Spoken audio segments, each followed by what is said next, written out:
All right, so just going back and watching the Arkansas film, what did you kind of take away in terms of what your guys can apply to from what happened to get better moving forward? Yeah, well, obviously it was a great environment. It's a real, road game.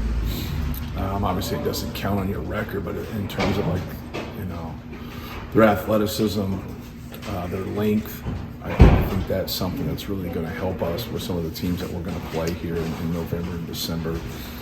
But it allows you to know where you are. And it's really not fair to the guys that don't play very much, but it allows the guys that do play or have played in this game to kind of see where they are, taking care of the basketball. Obviously 20 turnovers is probably too much. And so I think everybody has that issue to start the season when they play quality people, and I'd rather kind of work that through in a game like this than in a game that really counts. So I think that probably jumps out more than anything. We have to do a better job of delivering the ball to Zach. He was open a handful of times and the ball doesn't get delivered. And just establishing, they're trying to take him away and we're trying to establish him. But if you're not going to look inside and pass, like you're lowering the value of our team. And that's not the only thing that we're going to do. Obviously, we do a lot of ball screen action. With Braden, we do a lot of post-up action with Zach. Zach does a lot of diving. But we just need everybody to be able to kind of play within our system and play off of that and be mistake-free. And you're not going to play games and have 0 turnovers. That's not what I'm saying. But a lot of times people want to settle. I don't like to settle as a coach. I like to. 10 years ago, we led the nation in fewest turnovers at 8. And we're going to do the same thing we did with that team there. We're going to play probably 8 to 9 guys. We're going to start 5. It's going to be a 40-minute game, so why can't we have a goal of having 10 turnovers? And because people in our league, the people that lead our league, that's what they have.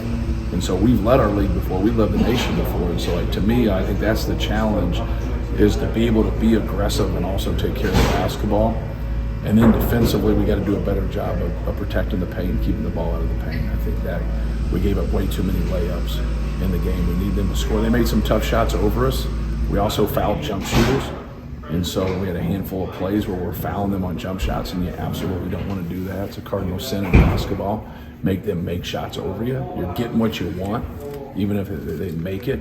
If just the averages are saying that you want to keep them off the three-point line, you want to keep them out of the paint and make them make those tough twos. That segued to my next question is, do you take some defensive positives out of the shots they had to make to get the points they got? There were a lot of contested jumpers. Without question. You want as many tough twos as you can get. Eliminate layups, keep them off the free throw line.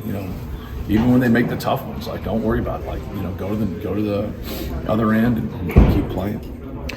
Was that kind of the balance you want to see from Braden this year in terms of his trigger, but also his decision making? I know the turnover numbers were what they were, but right. How did you assess his kind of walking of that line between you want him being aggressive, but you also want him making great decisions? Yeah, definitely went and looked at shoot the basketball. Those pull-up threes, coming off those ball screens, getting to his pull-up, whether they're 2s or 3s. I think it's important, getting to the basket and just constantly putting pressure, on the rim and on the paint. But don't over dribble, don't overdo things. You force 2 people on, you get the ball out of your hands. He just, 3 or 4 of those plays, he just over dribbled, especially initially. Sometimes you get stuck with a low clock, and that's a little bit different.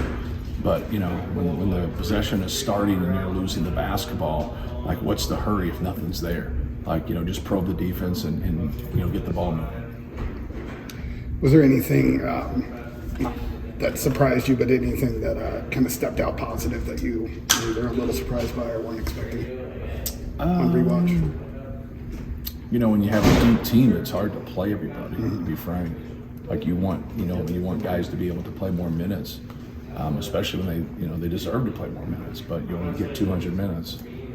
So you got to kind of work your way through that, and I think that's frustrating for players more than anything, because you practice hard, you make improvements, you want to be out there, but it all goes within kind of the flow of your team and the guys that play the most in your team, and how well do you play with those guys. So just trying to get that figured out. we haven't gotten great separation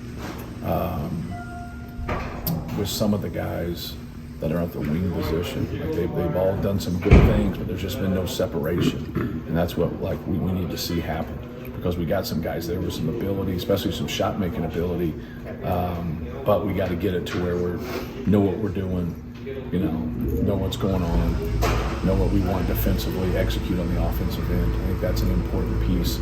Sometimes when you get multiple newcomers together, it's not as fluid, and you have some problems there, and that's what we got to get everybody up to speed, so we have all those options. Just a philosophical question, real quick, kind of random.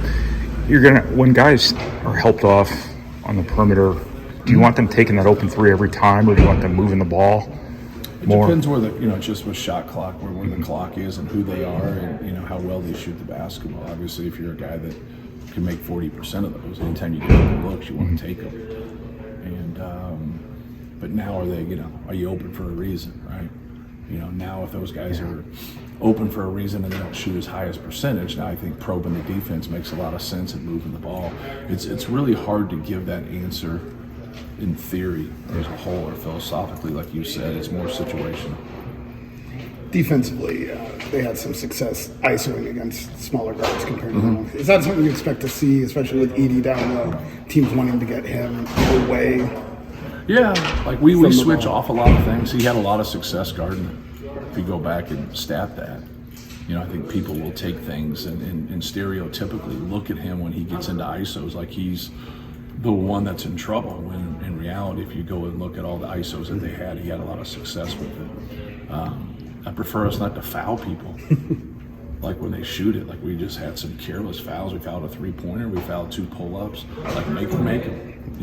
Contest high and make them.